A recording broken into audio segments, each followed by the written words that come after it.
بسم اللہ الرحمن الرحیم کتاب الوحی باب کیف کان بدء الوحی الی رسول اللہ صلی اللہ علیہ وسلم وقول اللہ عز وجل انا اوحینا الیک کما اوحینا الی نوح والنبیین من بعده حدثنا الحمیدی عبد اللہ بن الزبیر قال حدثنا سفیان قال حدثنا یحیی بن سعید الانصاری قال اخبرنی محمد بن ابراہیم التیمی أنه سمع علقمة بن وقاص الليثي يقول سمعت عمر بن الخطاب رضي الله عنه على المنبر قال سمعت رسول الله صلى الله عليه وسلم يقول إنما الأعمال بالنيات وإنما لكل امرئ ما نوى فمن كانت هجرته إلى دنيا يصيبها أو إلى امرأة ينكحها فهجرته إلى ما هاجر إليه. الحمد لله الحمد للہ المنعم ذی الجلال والاکرام وبہ الاعتصام والصلاة والسلام علی سید الانام علی الدوام وعلی آلہ العظام وصحبہ الکرام الی القیام اما بعد فاعوذ باللہ من الشیطان الرجیم بسم اللہ الرحمن الرحیم وما آتاكم الرسول فخذوه وما نهاكم عنه فانتهوا صدق الله العظيم وصدق رسوله النبي الكريم الصلاة والسلام عليك يا سيدي يا رحمة للعالمين وعلى آلك وأصحابك يا سيدي یا خاتم النبیین. الحمدللہ جامعہ فیضان اولیاء ان قریب اس کا نام جامعہ رہبر رکھ دیا جائے گا. اس جامعہ میں دورہ حدیث کے جو طلباء ہیں مجھے بتایا گیا ہے کہ ان کی تعداد 16 ہے.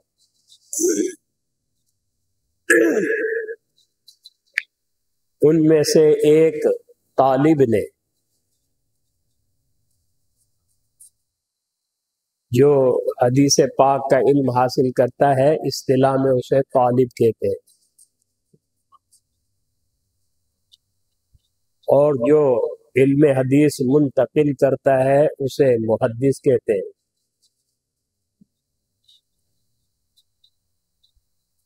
پھر آگے چل کر جیسے جیسے علم زیادہ ہوتا ہے اسی حساب سے نام دیا جاتا ہے. حافظ نام بھی ہوتا ہے، حجت بھی ہوتا ہے، حاکم بھی ہوتا ہے.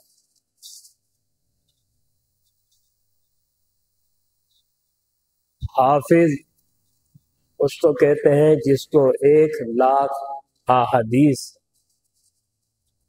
سنتن متنن یاد ہو اور اس کے روات کے احوال جرحن اور تعدیلن معلوم ہو.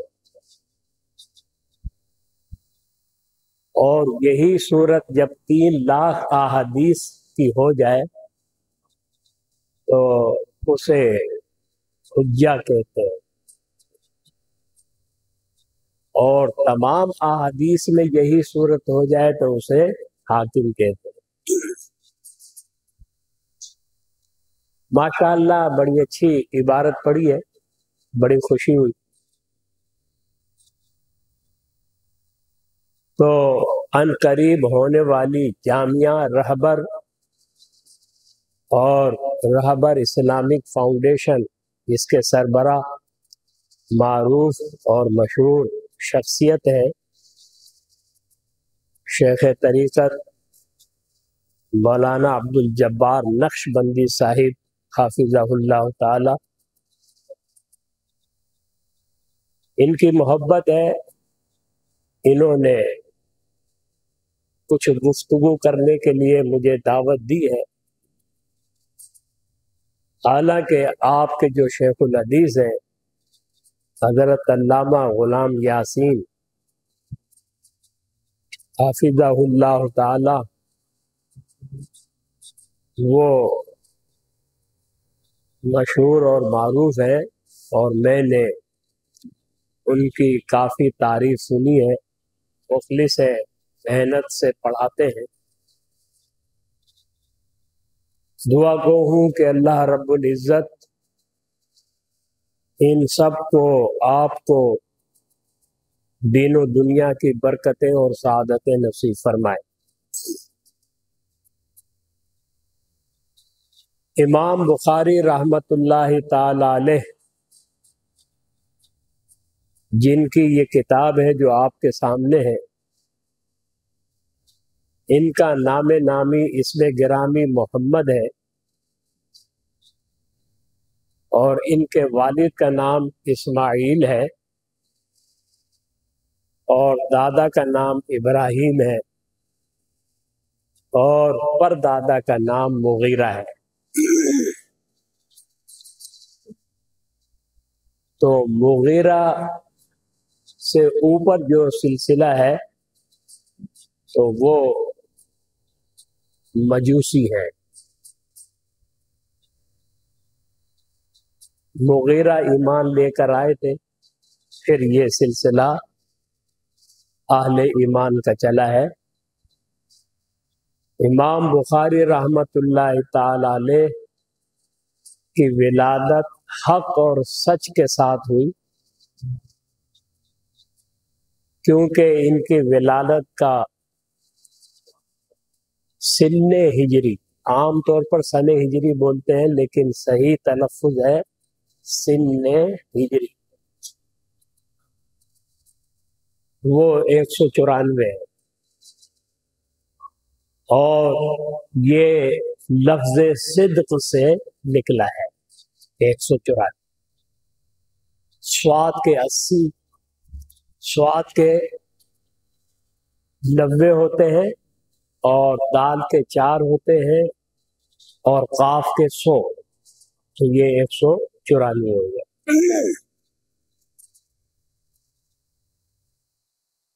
62 سال کی عمر آپ نے پائی، اور یہ 62 کا عدد جو ہے حمید سے نکلا ہے۔ حمید ہا کے 8 ہوتے ہیں، میم کے 40 ہوتے ہیں، یا کے 10 ہوتے ہیں، دال کے 4، جب جمع کریں گے تو یہ 62 ہو جاتے ہیں۔ تو حمید کا معنی ہے سراہا ہوا، تعریف کیا ہوا۔ تو ان کی جو زندگی ہے وہ قابل رشک ہے، سراہی ہوئی ہے، قابل تعریف ہے، کیونکہ انہوں نے اپنی پوری زندگی حدیث پاک کی خدمت کرتے ہوئے گزاری۔ یہ کتاب جو آپ کے سامنے ہے تقریباً 16 سال میں اسے تصنیف کیا ہے، اور اسے ترتیب دیا ہے 6 لاکھ احادیث میں سے، اور آپ کا وصال 256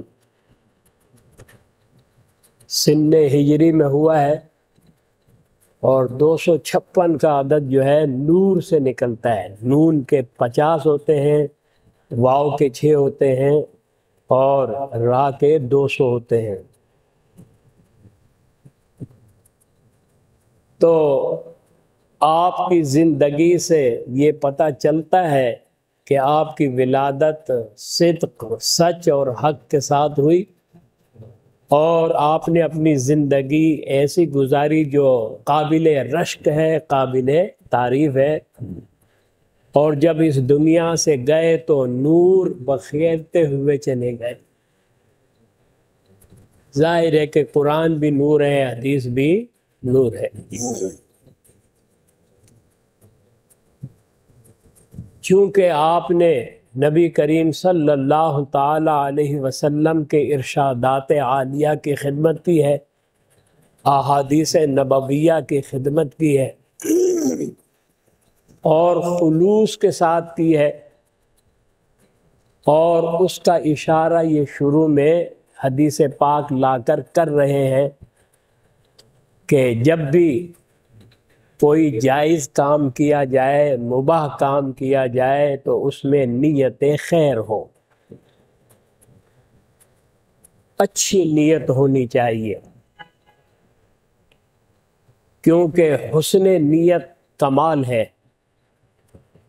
اور فساد نیت زوال ہے۔ تو ایک مومن مسلم وہ کمال چاہتا ہے، زوال کوئی بھی نہیں چاہتا، اور کمال کے لیے حسن نیت ضروری ہے۔ انا للہ و انا الیہ راجعون، بے شک ہم اللہ کے ہیں اور بے شک ہم اسی کی طرف لوٹنے والے ہیں۔ تو جب ہم اللہ کے ہیں اور اسی کی طرف لوٹنے والے ہیں، تو ہمارے اجسام سے، ہمارے ابدان سے جو اعمال صادر ہوں وہ بھی اللہ کے لیے ہونے چاہیے۔ اللہ کے لیے کا مطلب یہ ہے کہ اس کی رضا اور اس کی خوشنودی کے لیے ہونے چاہیے، اپنی واہ واہ کے لیے، اپنی شہرت کے لیے، نمود و نمائش کے لیے نہیں ہونے چاہیے، کہ اخلاص بہت بڑا سرمایہ ہے، اور ریاکاری تباہی اور بربادی کے سوا کچھ بھی نہیں ہے۔ یہی وجہ ہے کہ بارگاہ رسالت مآب صلی اللہ علیہ وسلم میں امام بخاری رحمۃ اللہ تعالی علیہ کا جو مقام ملتا ہے اسے اہل علم حضرات نے قلم بند کیا ہے۔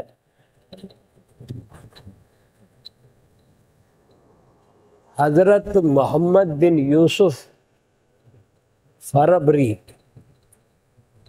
امام جلال الدین سیوطی رحمۃ اللہ تعالی علیہ نے لکھا ہے کہ فا پر بھی زبر ہے اور را پر بھی زبر ہے، تو یہ محمد بن یوسف فربری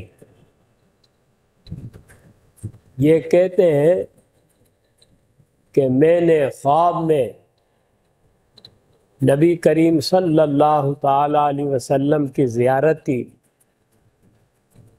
اور میں کسی مقام کی طرف جا رہا تھا۔ نبی مکرم رسول معظم صلی اللہ تعالی علیہ وسلم نے ارشاد فرمایا، کہاں جا رہے ہو؟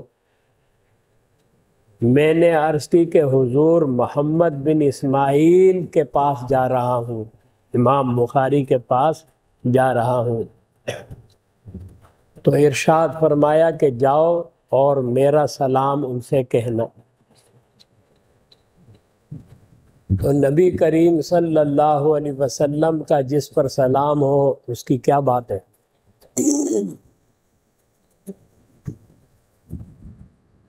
اسی طرح سے حضرت عبد الواحد، بعض نے توسی لکھا ہے، یعنی عبد الواحد توسی، لیکن میرے خیال میں شاید یہ کتابت کی غلطی ہے، یہ عبد الواحد طبابیسی ہے۔ تو عبد الواحد طبابیسی یہ کہتے ہیں کہ میں نے نبی کریم صلی اللہ تعالی علیہ وسلم کو اپنے اصحاب کے ساتھ برسر راہ کسی کے انتظار میں کھڑے ہوئے دیکھا۔ میں نے عرض کی حضور کس کا انتظار کر رہے ہیں؟ فرمایا محمد بن اسماعیل کا، یعنی امام بخاری کا۔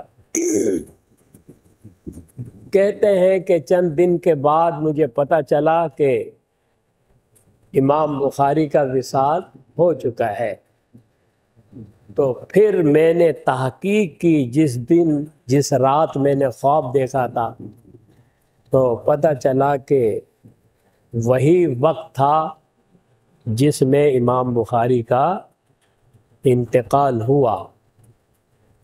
تو اس سے بڑھ کر اور سعادت کیا ہوگی کہ حضور صلی اللہ علیہ وسلم ان کا انتظار فرما رہے ہیں۔ تو امام بخاری رحمۃ اللہ تعالی علیہ امیر المومنین فی الحدیث ہیں، اس میں کوئی شک اور شبہ نہیں۔ ان کے خلوص پر دو رائے نہیں ہے، ان کی خدمت پر دو رائے نہیں ہے، لیکن امتی کتنا ہی بڑا کیوں نہ ہو اس سے تسامح ہو سکتا ہے، ایسا نہیں ہے کہ وہ تسامح سے محفوظ ہے۔ نبی کریم صلی اللہ تعالی علیہ وسلم کی قبر انور کی طرف اشارہ کرتے ہوئے کہا گیا کہ یہی ذات مقدسہ ہے جو معصوم ہے، اور انسانوں میں انبیاء و رسل کے علاوہ کوئی معصوم نہیں ہے۔ تو خطا ہو سکتی ہے، غلطی ہو سکتی ہے، تسامح ہو سکتا ہے۔ تو یہاں مقصود اور مطلوب امام بخاری علیہ رحمہ کہ تسامح کا بیان نہیں ہے، لیکن وہ لوگ جو بخاری کو حرف آخر سمجھتے ہیں تو ان کو سمجھانے کے لیے، ان کو بتانے کے لیے، تنبیہ کرنے کے لیے اجمال کے ساتھ یہ بات بیان کی جا سکتی ہے، تفصیل کتابوں میں لکھی ہوئی ہے۔ ہمارے استاد محترم شیخ الحدیث شیخ القرآن حضرت علامہ غلام رسول سعیدی رحمہ اللہ تعالی نے تفصیل کے ساتھ اس پر بحث فرمائی ہے کہ امام بخاری رحمۃ اللہ تعالی علیہ سے بیان سند میں بھی تسامح ہوا ہے، اور متن حدیث میں بھی تسامح ہوا ہے، اور استنباط مسائل میں بھی تسامح ہوا ہے۔ آپ محض محدث نہیں تھے بلکہ مجتہد فی المسائل بھی تھے، اور ان کے جو ابواب ہیں ان سے واضح طور پر یہ پتہ چلتا ہے کہ یہ باب باندھتے ہیں اور پھر کوئی آیت کریمہ لے کر آتے ہیں، اور پھر کوئی حدیث لاتے ہیں، حدیث نہیں ملتی ہے تو اقوال رجال میں سے کسی کا قول لے کر آتے ہیں۔ تو لہذا ان کا مقام اور مرتبہ بہت بلند و بالا ہے۔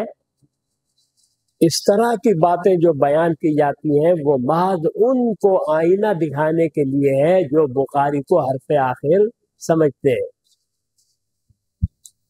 یہاں تک کہ بخاری میں رافضیوں اور قدریوں اور اسی طرح مرجئیوں کی کثرت پائی جاتی ہے جو وہ احادیث کے راوی ہیں۔ یہ بھی ظاہر ہے کہ قابل اعتراض ہے۔ بعض احباب نے یہ عذر کیا کہ دوسروں نے ان پر اعتراض کیا ہے، امام بخاری کے نزدیک یہ قابل اعتراض نہیں ہے، اس لیے وہ ان سے روایت کرتے ہیں۔ لیکن اسے کیا کہا جائے گا کہ ان میں ایسے بھی موجود ہیں جن پر خود امام بخاری نے اعتراض کیا ہے اور انہی سے حدیثیں بھی لی ہے. تو بہرحال امام بخاری رحمت اللہ تعالی علیہ کا آسمان علمی میدان علمی میں بہت بڑا مقام ہے، اس میں کوئی شک اور شبہ نہیں ہے. تو ان کی یہ کتاب ہے جو آپ کے سامنے ہے، جو عام اور خاص ہر ایک کے درمیان صحیح بخاری کے نام سے مشہور ہے. لیکن اس کا جو نام ہے، بعض اہل علم نے تھوڑا سا فرق بھی ہے، تو بعض اہل علم نے فرمایا کہ اس کا نام ہے الجامع الصحیح المسند المختصر من امور رسول اللہ صلی اللہ تعالی علیہ وسلم و سننہ و ایامہ. یہ اس کا نام ہے. تو یہاں پر میں آپ کی خدمت میں عرض کرتا ہوں کہ اصطلاح میں جامع نام کی کوئی حدیث نہیں ہوتی. البتہ کتب حدیث میں ایک کتاب کو جامع کہا جاتا ہے، یعنی کتاب حدیث کا نام تو ہوتا ہے جامع. جیسے صحاح ستہ میں صحیح بخاری کو جامع کہا جاتا ہے اور ترمذی شریف کو جامع کہا جاتا ہے. تو میں الحمدللہ ترمذی شریف پڑھاتا ہوں، اور یہ ترمذی بھی ہے، ترمذی بھی ہے، ترمذی بھی ہے اور ترمذی بھی ہے، 4 طرح سے پڑھا جاتا ہے، لیکن مشہور ترمذی ہے.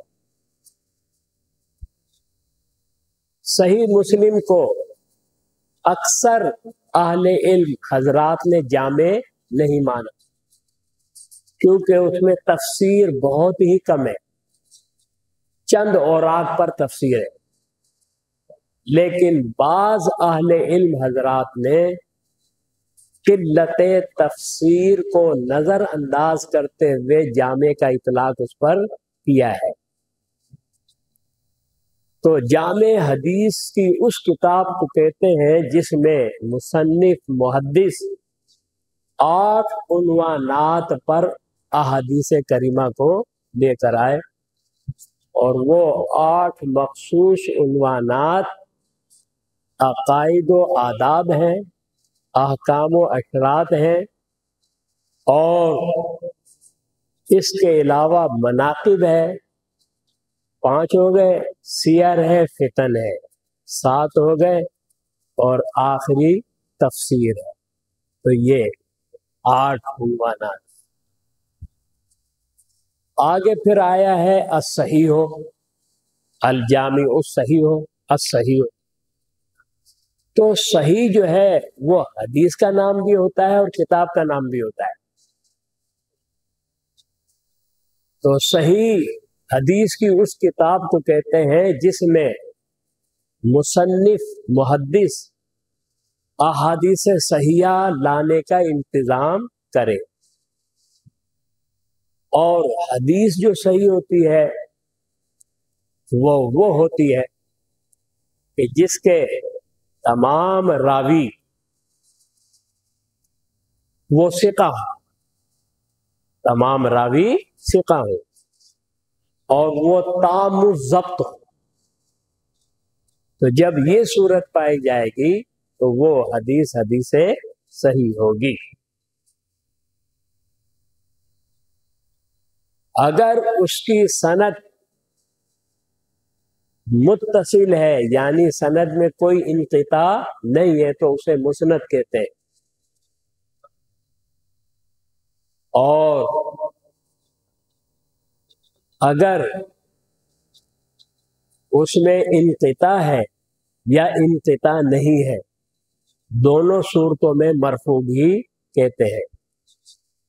تو مرفوع اور مسند میں عموم خصوص مطلق کی نسبت ہے، یعنی ہر مسند وہ مرفوع ہے، لیکن ہر مرفوع کا مسند ہونا ضروری نہیں ہے۔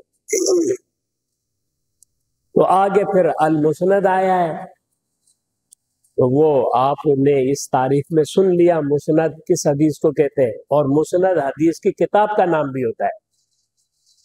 اور مسند حدیث کی وہ کتاب ہوتی ہے جس میں مصنف محدث ترتیب صحابہ پر روایات لے کر آئے، جیسے مسند امام احمد ہے۔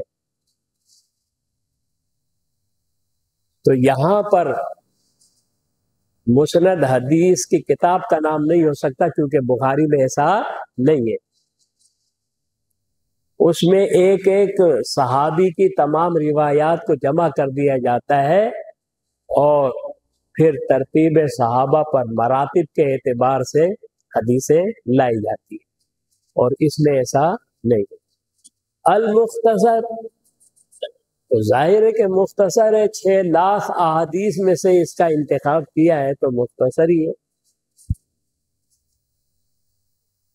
اور اس میں رسول اللہ صلی اللہ علیہ وسلم کے امور اور آپ کے اقوال، افعال، احوال، اوصاف، شب و روز کا بیان کیا گیا ہے۔ تو یہ بخاری شریف کی ابتدا امام بخاری بسملہ سے کر رہے ہیں، جیسا کہ طالب نے قرات کرتے ہوئے پڑھا۔ اصل میں عربی زبان میں کبھی ایسا ہوتا ہے کہ جملہ ہوتا ہے اسے مختصر کر دیتے ہیں۔ اب پورا جملہ ہے بسم اللہ الرحمن الرحیم، اور اس کو مختصر کر دیا اہل عرب نے بسملہ، الحمد للہ رب العالمین، اس کو کر دیا حمدللہ۔ اور اسی طرح سے لا حول ولا قوت الا باللہ، اسی طرح سے حی علی الصلاۃ، تو اس کو بھی مختصر کر دیتے ہیں۔ اور کبھی تخفیف اس طرح سے کرتے ہیں کہ جو حروف اصلیہ ہوتے ہیں تو اس میں سے پہلا حرف لے کر آ جاتے ہیں، کبھی درمیان والا حرف لے کر آ جاتے ہیں، کبھی آخر والا حرف لے کر آ جاتے ہیں۔ جیسے حضرت ابن عباس رضی اللہ تعالی عنہما نے کہا الف لام میم، الف سے مراد اللہ، لام سے مراد جبریل، میم سے مراد محمد۔ یہ قطعی معنی نہیں ہے، کیونکہ یہ متشابہات میں سے ہیں، حروف مقطعات، اور متشابہات کا علم اللہ کو ہے، اور اللہ کے بتانے سے اس کے حبیب صلی اللہ علیہ وسلم کو ہے۔ تو ضمناً یہ بات آ گئی ہے تو میں عرض کر دیتا ہوں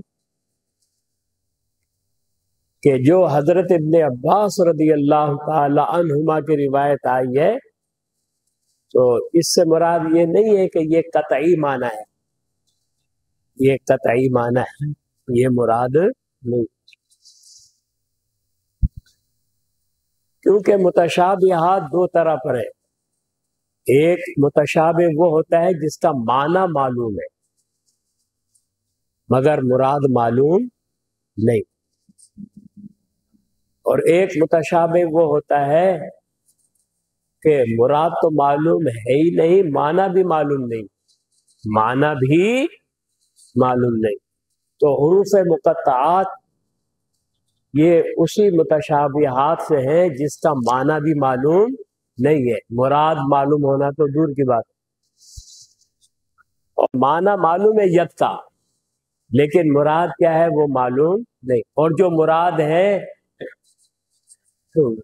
جس کا جو معنی ہے وہ مراد نہیں ہے، اس کا جو معنی ہے وہ مراد نہیں ہے، اور جو مراد ہے وہ معلوم نہیں ہے۔ اب متاخرین نے تعویل کی ہے تو وہ بد مذہبوں کے فریب سے بچانے کے لیے تعویل کی ہے، اور متقدمین وہ تعویل نہیں کرتے، وہ یہی کہتے ہیں کہ اللہ کا ہاتھ اب جو اس کی شان کے لائق ہے، ہمارے جیسا نہیں ہے، ہمارے جیسا نہیں، کیونکہ اس کے تو کفر ہونے میں کوئی شک نہیں ہے۔ تو بہرحال یہ ضمن بات آ گئی تو یہ بسملہ ہے، بسم اللہ الرحمن الرحیم۔ میں عبارت پڑھتے ہوئے بچوں کو کہتا ہوں کہ جب عبارت آپ پڑھیں تو وقف اب نہیں کریں گے آپ، ورنہ تو وقف کے مسائل موجود ہیں، لیکن جب عبارت آپ پڑھیں گے تو ایک ایک حرکت کو ظاہر کریں گے تاکہ پتہ چلے کہ آپ کیا پڑھ رہے ہیں۔ تو بسم اللہ الرحمن الرحیم اس طرح سے پڑھیں گے۔ یہاں پر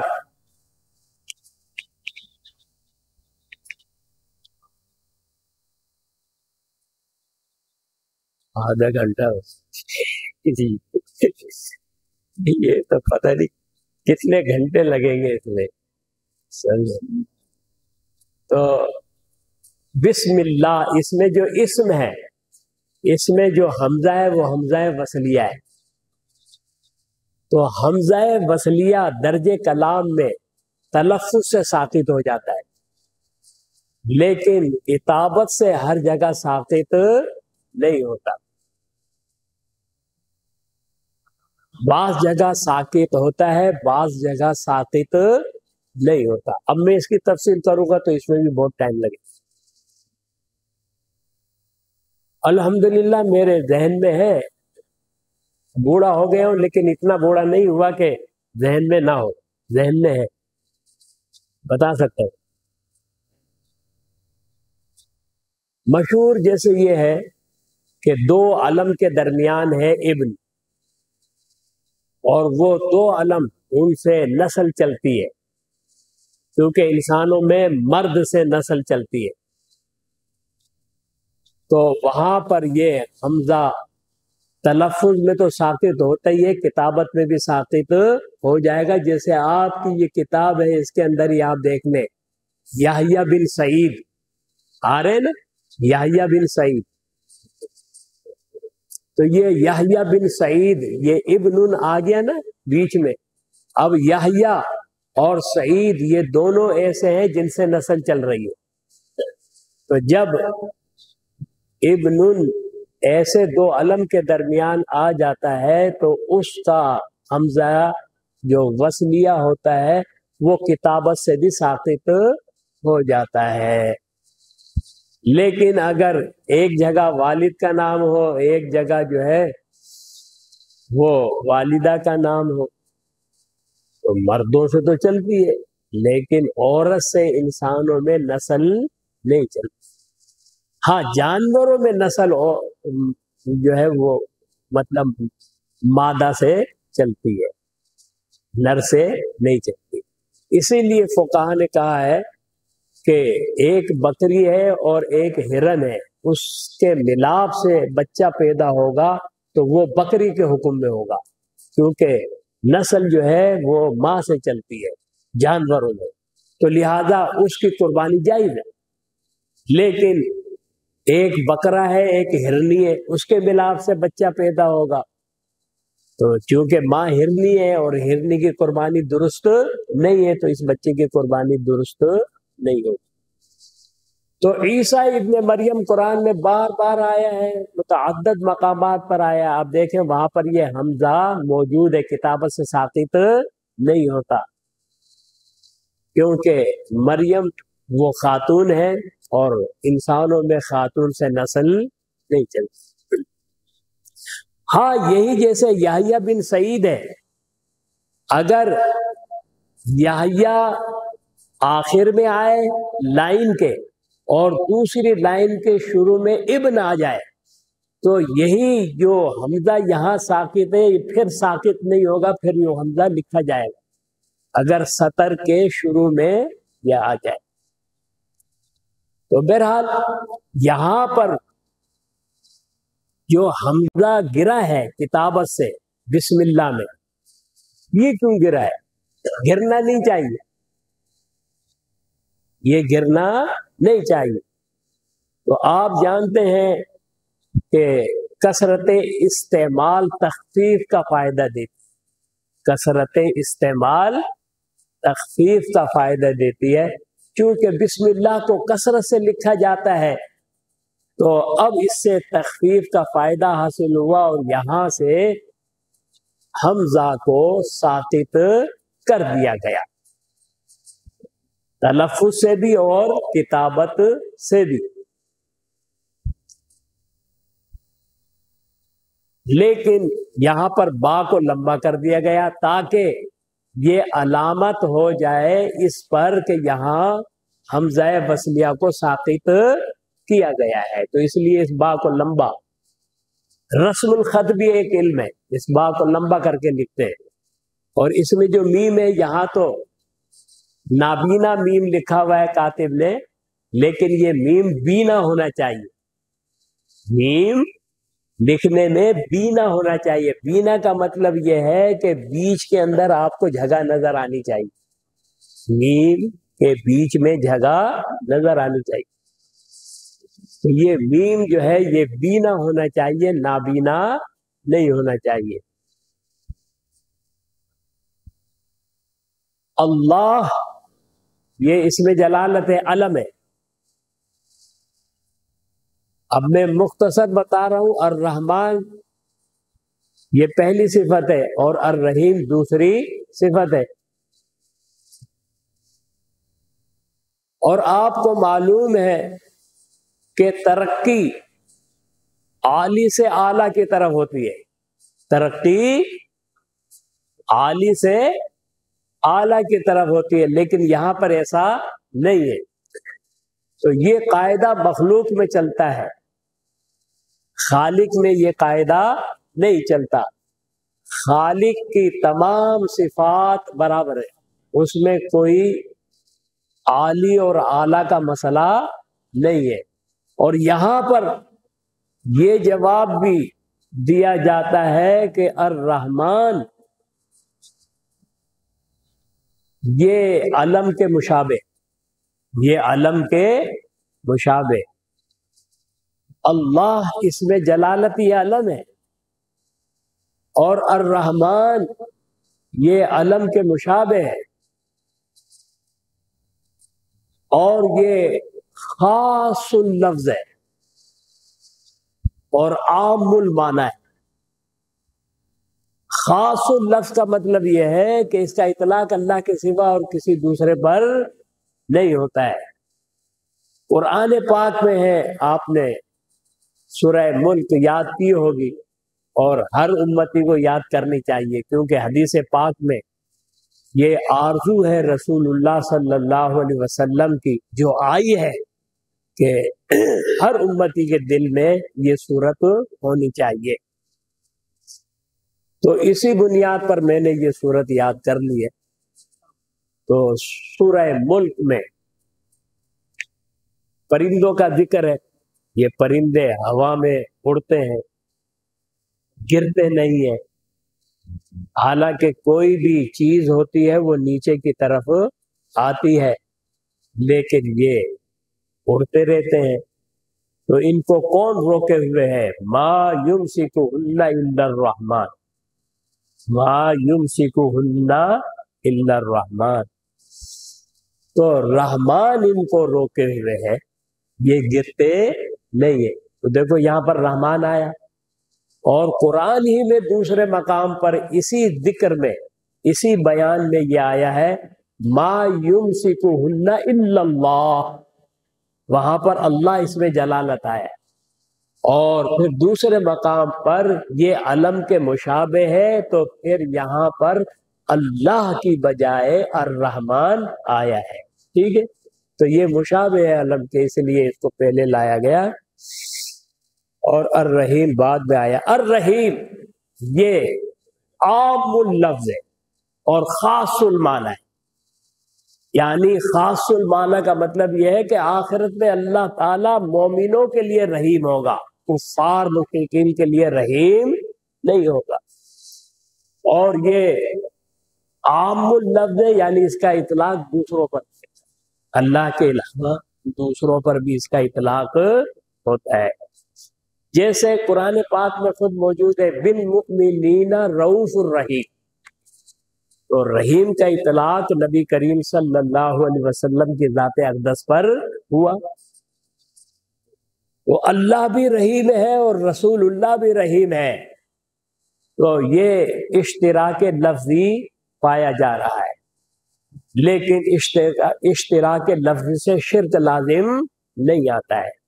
ہمارے استاد محترم مناظر اسلام حضرت علامہ محمد سعید اسد رحمہ اللہ تعالی، انہوں نے فرمایا کہ یہ لوگوں کو دھوکہ لگا ہے یا دھوکہ دیتے ہیں کہ وہ اشتراک لفظی دیکھ کر شرک کا فتویٰ جڑ دیتے ہیں، حالانکہ اشتراک لفظی سے شرک لازم نہیں آتا، اشتراک معنوی سے شرک لازم آتا ہے۔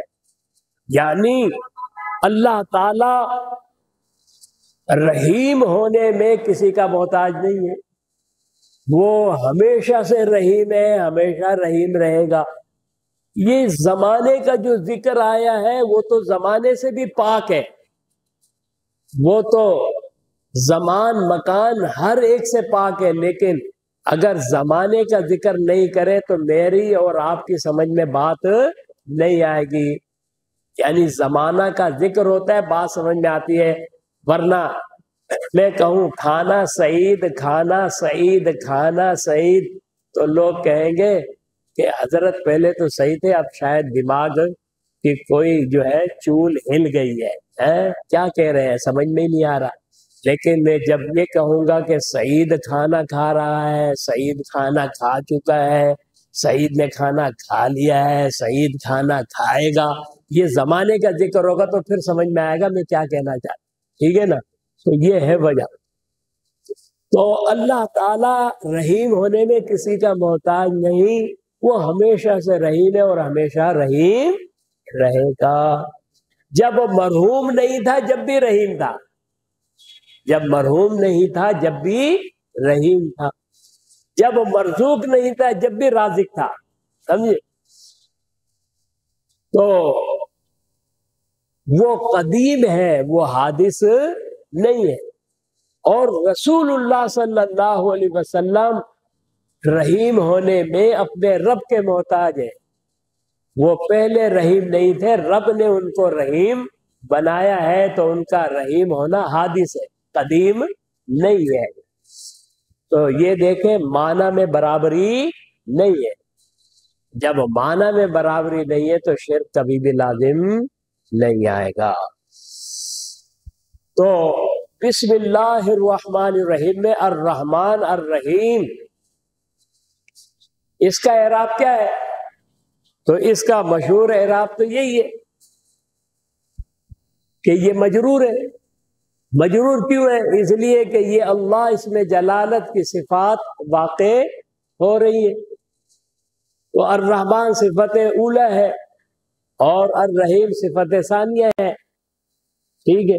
اور موصوف اور صفت کا اعراب ایک ہی ہوتا ہے، بلکہ 10 چیزوں میں مطابقت ہوتی ہے، اور بالفعل 4 چیزیں پائی جاتی ہے، بالفعل 4 چیزیں پائی جاتی ہے، یعنی مطابقت تو 10 چیزوں میں ہوتی ہے بالقوہ، لیکن بالفعل 4 چیزوں میں مطابقت پائی جاتی ہے۔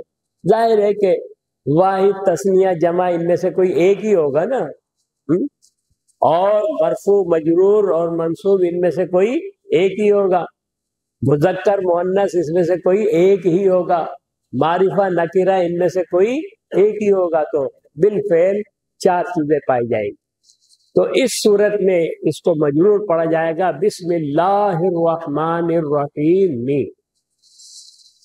اور یوں بھی ہو سکتا ہے کہ یہ مرفوع پڑھا جائے، تو پھر جب مرفوع پڑھا جائے گا تو مبتدا محذوف مانا جائے گا، بسم اللہ هو الرحمن الرحیم.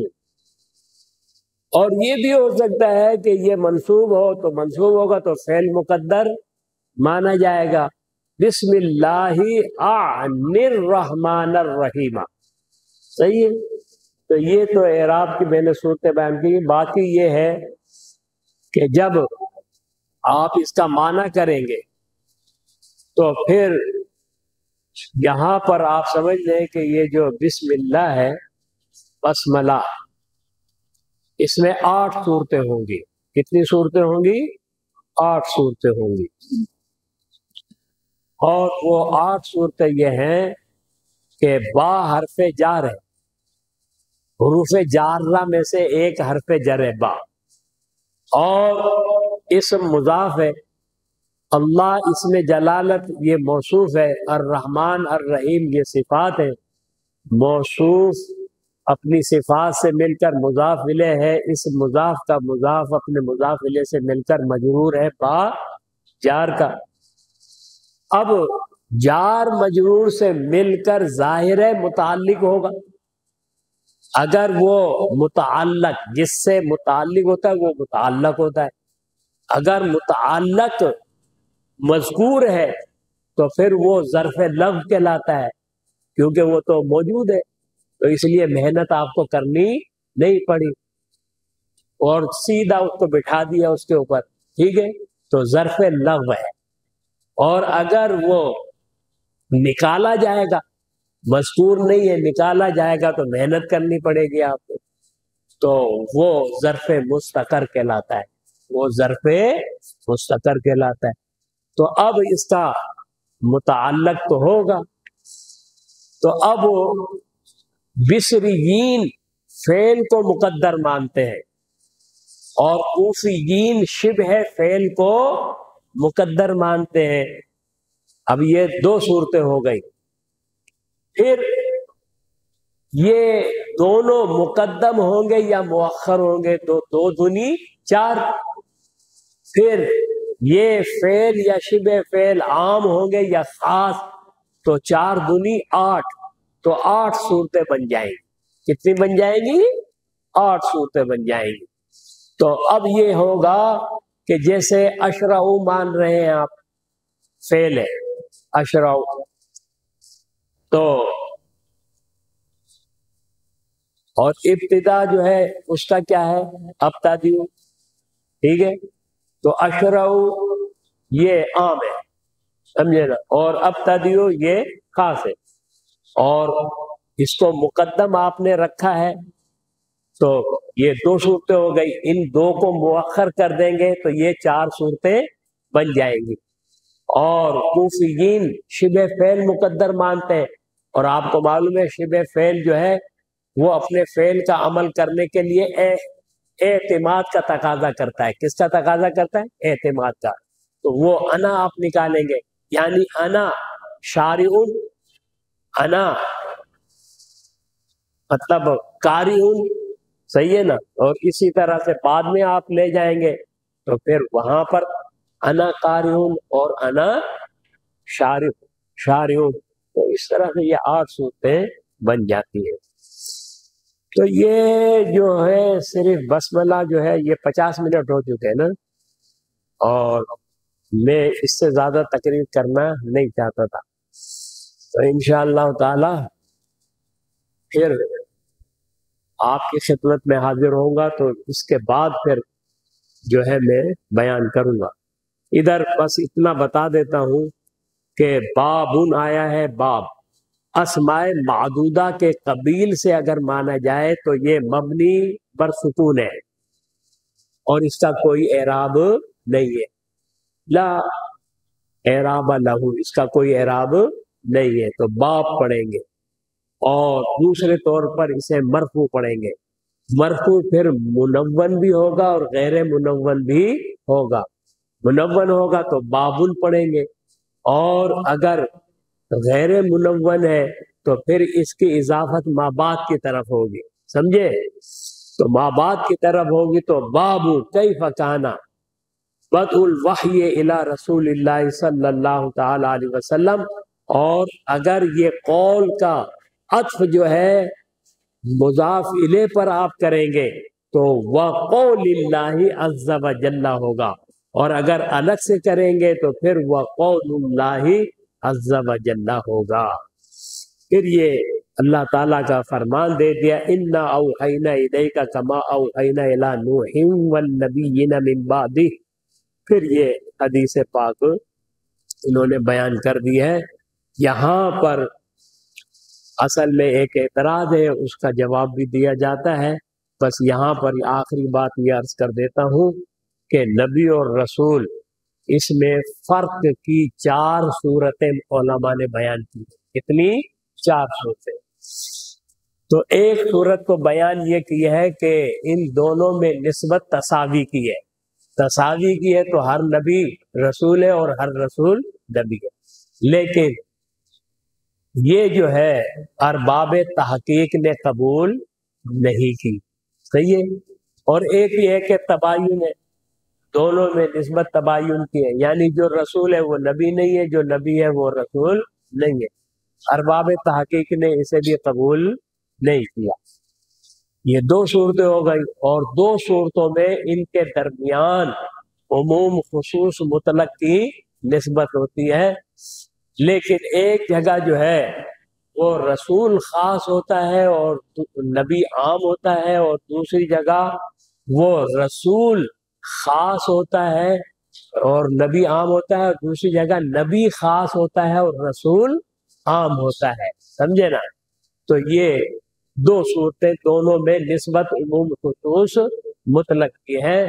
تو جہاں پر رسول عام ہے اور نبی خاص ہے، تو نبی خاص ہے اور رسول عام ہے، مطلب رسول جو ہے وہ بشر میں بھی ہے اور ملائکہ میں بھی ہے رسول، ٹھیک ہے نا؟ یہ عام ہے، اور نبی صرف بشر میں ہوتا ہے، ملائکہ میں نہیں ہوتا۔ ارباب تحقیق نے اسی کو قبول کیا ہے۔ اللہ تعالیٰ مجھ کو، آپ کو، ہم سب کو صحیح طور پر سمجھنے کی توفیق رفیق مرحمت فرمائے۔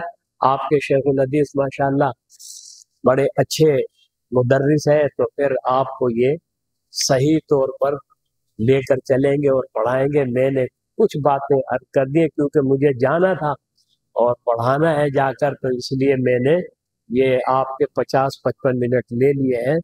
تو انشاءاللہ تعالی پھر وقت کی سیٹنگ کر کے پھر آپ مجھے لائیں، اور اس کے بعد پھر تفصیلی بیان انشاءاللہ تعالی ہوگا۔ وآخر دعوانا الحمدللہ رب العالمین۔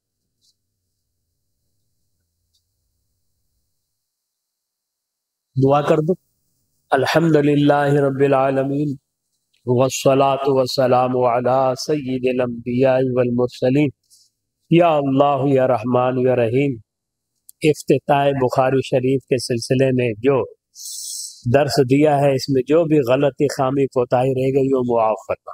یا اللہ، جتنے بھی بچے جامعہ رہبر کے یہاں بیٹھے ہوئے ہیں دورہ حدیث کے اور دوسرے، یا اللہ سب کے علم میں عمل میں برکتیں عطا فرما۔ اساتذہ کرام جو محنت سے پڑھا رہے ہیں، یا اللہ ان کی تدریس میں برکتیں عطا فرما۔ یا ارحم الراحمین، جامعہ رہبر اور رہبر اسلامک فاؤنڈیشن، یا اللہ سب کو دین و دنیا میں ترقی عطا فرما۔ یا اللہ جو بھی رکاوٹ ہے، پریشانی دور فرما۔ جتنے بھی اس کے معاونین ہیں ان کی حفاظت فرما، ان کے رزق حلال میں برکتیں عطا فرما۔ یا ارحم الراحمین، اس کے سربراہ شیخ طریقت حضرت مولانا عبدالجبار نقشبندی حافظہ اللہ تعالی، اور ان کے جتنے بھی رفقاء ہیں اور ان کے جتنے بھی مدرسین ہیں اور متعلمین ہیں، یا اللہ سب کو دین و دنیا کی برکتیں اور سعادتیں نصیب فرما۔ یا اللہ ان سب کی حفاظت فرما۔ یا ارحم الراحمین، دین متین کی جو خدمت یہاں سے ہو رہی ہے قبول فرما، اس میں مزید برکتیں عطا فرما۔